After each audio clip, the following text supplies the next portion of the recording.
Hello brainers, welcome to our channel. So finally চলে এলো class 8-এর সায়েন্সের suggestion, life science plus physical science. তো দেখো, দ্বিতীয় ইউনিট টেস্টের পরীক্ষার জন্য যেটা তোমাদের পরীক্ষা আসতে চলেছে, সেই পরীক্ষার দ্বিতীয় ইউনিট টেস্টের যে বিজ্ঞানের যে বিষয়পত্র, প্রশ্নপত্র, সাজেশান সেটা চলে এসেছে।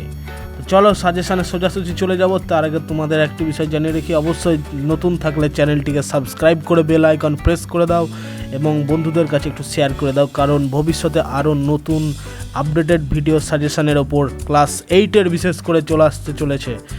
তো চলো আর বেশি দেরি না করে সরাসরি ভিডিওতে চলে যাই।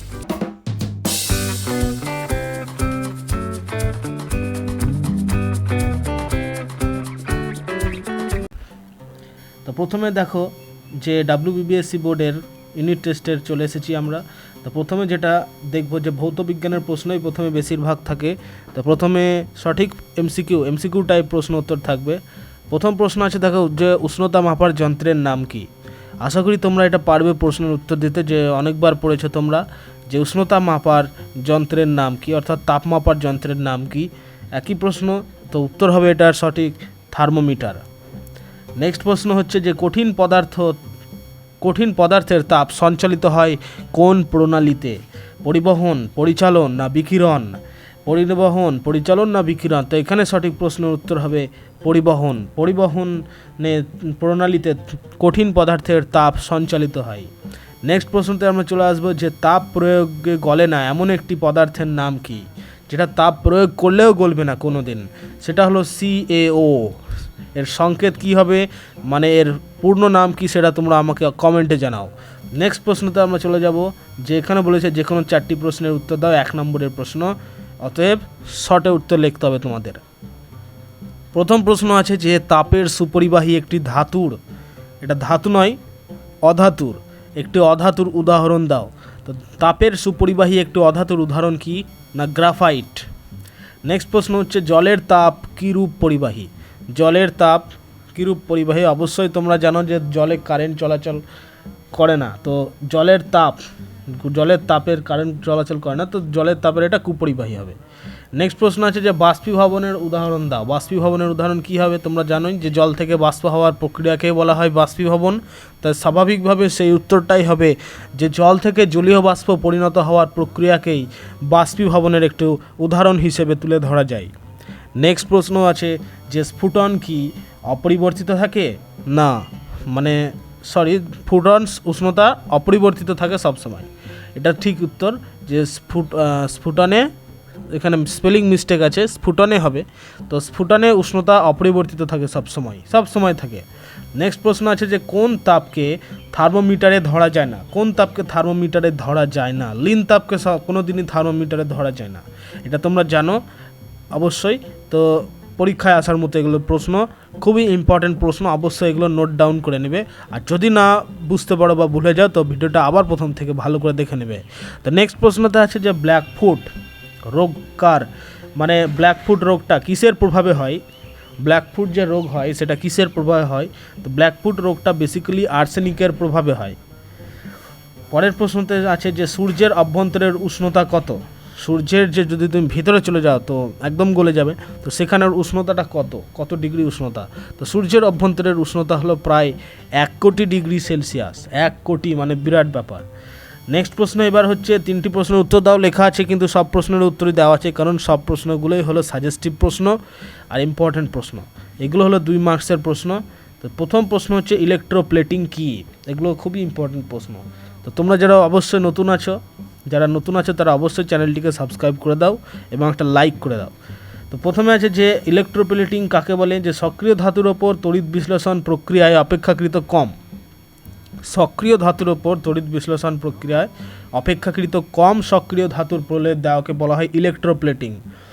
নেক্সট প্রশ্ন হচ্ছে জারণ কাকে বলে? এটা খুবই ইম্পর্টেন্ট প্রশ্ন, যে রাসায়নিক প্রক্রিয়ায় কোনো মৌল বা যৌগের সঙ্গে অক্সিজেন বা অন্য কোনো তড়িৎ ঋণাত্মক মৌল বা মূলক যুক্ত হয়ে কোনো যৌগ থেকে হাইড্রোজেন বা অন্য কোনো তড়িৎ ধনাত্মক মৌল বা মূলক অপসারিত হয়, তখন তাকে জারণ বলা হয়।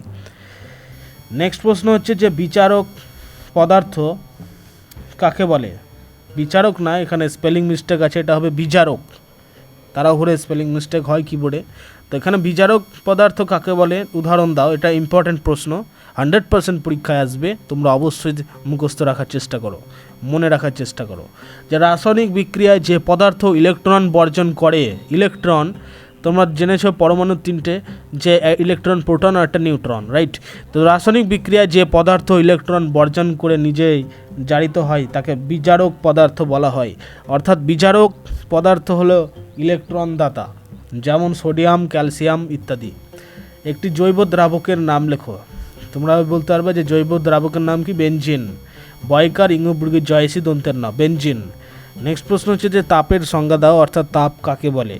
তাপমাত্রা বা উষ্ণতা হলো বস্তুর এমন একটি তাপীয় অবস্থা যা স্থির করলে বস্তুটি অন্য কোনো বস্তুকে তা তাপ প্রদান করবে না অন্য কোনো বস্তু থেকে তাপ গ্রহণ করবে, এই বিষয়টাকে বলা হয় তাপমাত্রা।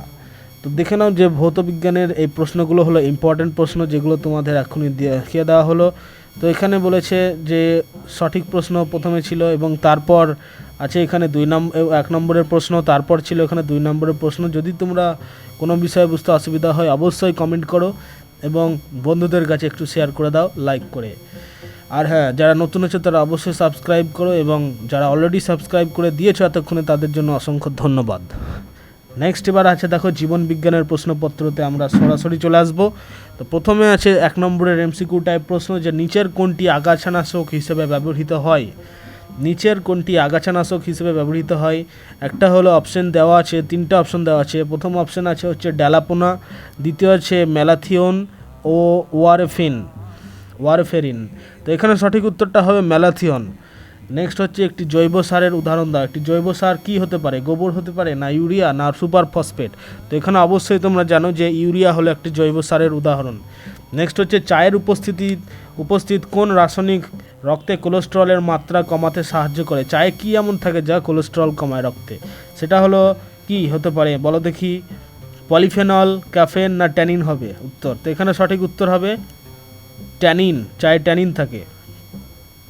নেক্সট প্রশ্ন এবার হচ্ছে 1 নম্বরের প্রশ্ন, যেরকম ভৌত বিজ্ঞানে ছিল, যে দুটি খারিফ ফসলের উদাহরণ দাও বলেছে, কিন্তু আমি এখানে অনেকগুলো লিখে দিয়েছি কারণ সবটা জেনে রাখতে হবে এবং যেটা পরীক্ষায় মনে আসবে সেই দুটো লিখে দিতে হবে।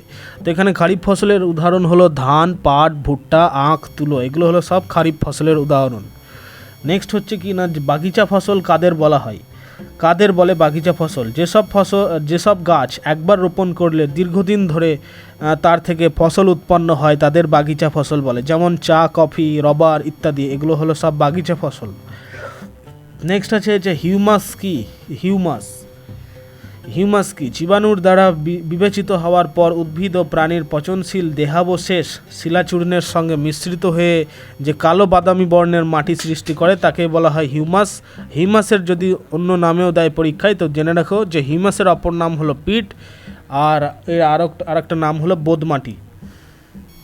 নেক্সট প্রশ্নটা খুবই ইম্পর্টেন্ট প্রশ্ন, যে ডিডিটি কথাটির অর্থ কী? তো ডিডিটি কথাটির অর্থ দেখতে পাচ্ছ যে ডিক্লোরো ডাইফেনিল ট্রাইক্লোরোথেন। যদি না মনে রাখতে পারো তো এটা অবশ্যই বাংলাতে লিখে নাও খাতায়, যে ডাইফেনাইল ট্রাইক্লোরোথেন। মাটির উপাদানগুলো কী কী? মাটিতে কী কী উপাদান থাকে? মাটির সাধারণত 6টা উপাদান থাকে। সেই 6টা উপাদান কী কী? একটা হলো জল, একটা হলো মাটি, মাটির তো উপাদান বলছি, প্রথমে হলো জল, তারপরে হচ্ছে বায়ু, মাটির মাটির জীব, আর জৈব পদার্থ, মাটির কণা আর অজৈব পদার্থ, এগুলো হলো মাটির 6টা মুখ্য উপাদান। নেক্সট হচ্ছে 3 নম্বরের প্রশ্ন, একটু বড় প্রশ্ন, যে নবান্ন উৎসব কী? এটা খুবই ইম্পর্টেন্ট প্রশ্ন, যে নবান্ন উৎসব কী? তো দেখো যে 3-4 মাসিক কায়িক পরিশ্রমের পর জমিতে উৎপন্ন সোনালী ফসল দেখে কৃষক পরিবারগুলি মন আনন্দে ভরে ওঠে। ফসল উৎপন্ন হওয়ার এই আনন্দে ভারতবর্ষের বিভিন্ন প্রান্তের কৃষকরা বিভিন্ন উৎসব রূপে উদযাপন করেন। ফসল ঘরে তোলার এই আনন্দ উৎসবকেই বলা হয় নবান্ন উৎসব। তো তোমরা খুব এখন জানতে পেরেছো যে নবান্ন উৎসব কী। তো অবশ্যই খাতায় এটা নোট ডাউন করে নেবে এবং মনে রাখার চেষ্টা করবে। নেক্সট প্রশ্নতে চলে যাই, যে ফিশারি কি না যে বিজ্ঞানসম্মত পদ্ধতিতে অর্থনৈতিক গুরুত্বপূর্ণ ও খাদ্য হিসেবে গ্রহণযোগ্য জলচর প্রাণীদের প্রতিপালন, বৃদ্ধি, প্রজনন, আহরণ, সংরক্ষণ, বিক্রয়যোগ্য করা হয়, তাদেরকে বলা হয় ফিশারি। তো ফিশারির মধ্যে যে পদ্ধতিগুলো লুকিয়ে আছে সেগুলো কিন্তু বলে দেওয়া হলো, যে প্রথমে প্রতিপালন রয়েছে, তারপর আছে বৃদ্ধি, তারপর প্রজনন, তারপর আহরণ, সংরক্ষণ এবং শেষে হচ্ছে বিক্রয়। এটা হলো ফিশারির যে পদ্ধতি অর্থাৎ প্রসেস। নেক্সট হচ্ছে যে মেজর কার্প কাকে বলে। মাছের চ্যাপ্টার থেকে আছে যে মেজর কার্প কাকে বলে। যেসব কার্প আকারে বড় এবং যাদের বৃদ্ধির হার বেশি তাদেরকেই বলা হয় মেজর কার্প। মেজর যেমন কি রুই, কাতলা, মৃগেল, এগুলো হলো সব মেজর কার্পের উদাহরণ। নেক্সট আছে শস্যাবর্তন বা শস্য পর্যায় কাকে বলে। কোনো একটি নির্দিষ্ট জমিতে একই শস্য প্রতি বছর না চাষ করে পর্যায়ক্রমে বিভিন্ন ধরনের শস্য লাগালে জমির উর্বরতা স্বাভাবিক থাকে এবং একেই বলা হয় শস্যাবর্তন বলা হয়। যেমন এক বছর ধান চাষ করার পর পরের বছর রবি শস্য চাষ করলে জমির উর্বরতা বৃদ্ধি পায়। তো তোমরা যাই হোক, এতদূরই ছিল এই প্রশ্নগুলো ইউনিট টেস্টের। তোমরা এখন বুঝতেই পেরেছো যে কী কী প্রশ্ন পরীক্ষায় আসতে পারে এবং ইম্পর্টেন্ট প্রশ্নগুলো তোমাদের বলে দেওয়া হয়েছে, শুধুমাত্র জীবন বিজ্ঞান নয়, ভৌত বিজ্ঞানেরও। তো তোমাদের কাছে বলবো যে তোমরা অবশ্যই সাবস্ক্রাইব করে বেল আইকন প্রেস করে রাখবে, কারণ ভৌত বিজ্ঞান, জীবন বিজ্ঞান ছাড়াও ইতিহাস, ভূগোল, বাংলার ওপর ক্লাস 8-এর আরও নতুন সাজেশান আসতে চলেছে এবং সেগুলো শিডিউল হিসেবে পরপর ডেট অনুযায়ী দিয়ে দেওয়া হবে। তো অবশ্যই চ্যানেলের সঙ্গে থাকো এবং বন্ধুদেরকে একটু শেয়ার করে দাও এবং লাইক করে রাখো, যাতে করে এই ভিডিওগুলো তোমাদের প্লেলিস্টে সেভ থাকে লাইক করার ফলে এবং সেগুলো পরীক্ষার আগে একবার চোখ বুলিয়ে নিতে পারো। তো যাই হোক, আজকের ভিডিও ছিল এতদূর, আবার অন্য ভিডিও নিয়ে আসা হবে suggestive. Thank you, tata, bye by.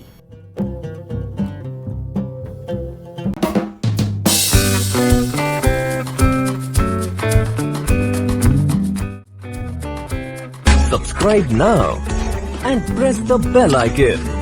Never miss an update.